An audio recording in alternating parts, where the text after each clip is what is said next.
Has there been any discussion with the UFC about a path to a fight with Amanda Nunes for either of the winners? No, nothing's been mentioned, no. But from the lineup of the card and, with Amanda's comments about wanting to defend her, featherweight belt, it seems that way, but nothing's been really discussed about that. Does it kind of feel like an audition, though, in a way? It seems like whoever looks the best tonight or on Saturday night is going to be probably in line. What's it like being the co-main event again? Because the first time you can argue, hey, it's Cyborg, she's a big name. But in this case, they're going, you're the A side. Right. It definitely was a surprise. It was a big surprise when I saw that. It's kind of just like last time. It's like an honor. I'm grateful to have that position, and it seems like that means the UFC is kind of pushing me, kind of behind me. So, that's a great feeling. Nerve-wracking at all, or is it old hat at this point?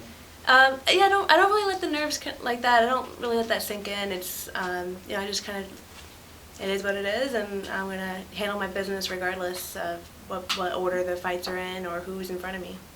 Talk about your opponent a little, Zarah. I know she's coming off a loss. Technically so are you, so that kind of makes sense, given how small the division is, but what's your take on her? I have a lot of respect for her skills. I know she brings a lot to the table, and I feel like she's being underestimated a lot, which is I guess to be expected with how the debut went. She only had a couple minutes to show and it didn't go her way, so it makes sense. But I know that she has a lot to offer, a lot to bring to the table that I need to be aware of. And I know she's more known as a striker, but she's also good on the ground. She can, she has her moments, and I'm ready to just dominate and not let her have her way at all.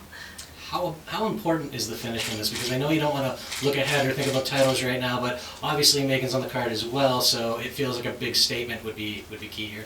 Yeah, I want that big statement. I want the finish. I want it to be an exciting finish. I think that she'll be really coming for a win. So I think that's going to make an exciting first round, and I'm going to find a really fun way to finish it. You had the co-main event in Edmonton. What's it feel like to be one of the faces of Canadian MMA? It's kind of crazy to think about that. I'm just honored to have the support. After my fight with Cyborg, it sucked to lose, but I was getting a lot of support and a lot of people just reaching out, kind of treating me like I won. So it's kind of crazy.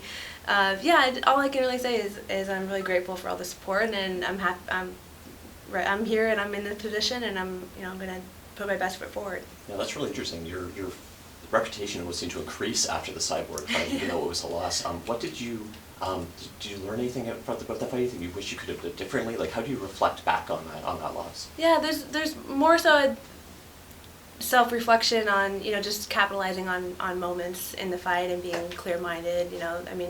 There's always. There were good things I did, but I know there was a lot of things that I could have done better, and just being able to seize the moment when I see things happening, and there's a lot of things I could have done differently there. But I do take a lot of good from it, a lot of motivation to be more aggressive in those moments now. So I feel like it's going to show. If the UFC comes back to Montreal, how much would that mean for you to be on that card? That would be pretty awesome to be on a Montreal show. I know I have a lot of people that support me there. I have a lot of family there that have never been to a show. So, I never even really thought about that as an option. So that'd be really cool. Being from Montreal, are you a Canadiens fan at all? Yeah, I honestly haven't lived in Montreal since I was a small child, but I go back, every few years to visit. So I'm definitely, I have my heart is very, close to it, but. I can't say that I watch a lot of other sports than MMA either, so I don't follow a lot of hockey or anything. It keeps me busy enough with this sport. The main event tonight obviously is something that came about because Henry Cejudo dropped his belt. Your division has a double champ atop of it. Do you expect Amanda to defend that title? Do you think it could be dropped and you could wind up, going for a vacant title? I would expect Amanda to still want to defend it. That's just what from what she's been saying. It seems like that's the way it's going to go. But if there's a vacant title, I hope I'm in that. I hope in that fight. And who's your pick in the main event on Saturday? I can't pick. I don't know. I think Benavidez has been in the game for so long. It'd be, you know, it's always nice to have someone that's never held that belt, that's really put in a lot of time and work to, you know, just to have that moment. But I also think, I know I'm going to destroy his name, Figueroa, is a monster, and I could definitely see him winning. So, you know, I'm happy for either of them. There's been some very close decision fights in the last handful of UFC main events. Invicta's going to be experimenting with open scoring. Yeah. How do you feel about that? There's seems to be pluses and minuses to this idea. Yeah, I'm all for it. I think that's a great idea, and I love that Invicta is going to be the first big show to experiment with it. And I think it's good that they're experimenting with it on a smaller show. I think that'll be better for the fans, better for the coaches, better for the athletes. So I don't see a downside. Who do you see on that short list as somebody that would be up in the top rankings that you would need to fight next after this to get a title shot?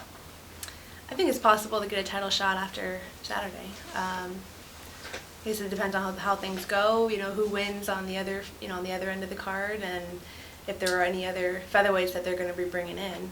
You know, because otherwise there aren't many other options. You have a ton of support coming out of your home country, and you definitely performed in that Cyborg fight. How much do you feel like being in that spot prepared you for where you are now? It was definitely a great experience to just have the stage and everything. I feel like I've been pretty grounded with a lot of it, and it, you know, I don't feel like this is even though it's, you know, I'm sure viewed as a smaller card, it's still just as big of a fight for me. Every next fight for me is the biggest fight of my life, you know, because depending on how this one goes is going to determine what's, you know, what comes next, which is a big deal, especially with a small division. You were talking about the style matchup. Certainly you've beaten Megan Anderson, who, you know, obviously beat her.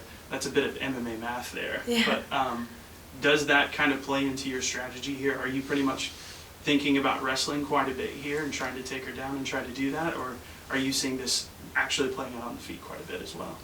I can see it going either way. I don't think I'll be, you know, just trying to go straight for, you know, a rear choke or, you know, taking her straight to the ground. Like I said, I feel like there's a lot of fun things that can happen on the feet too. So. Good. Thank you. Thank you. All right, thank you guys.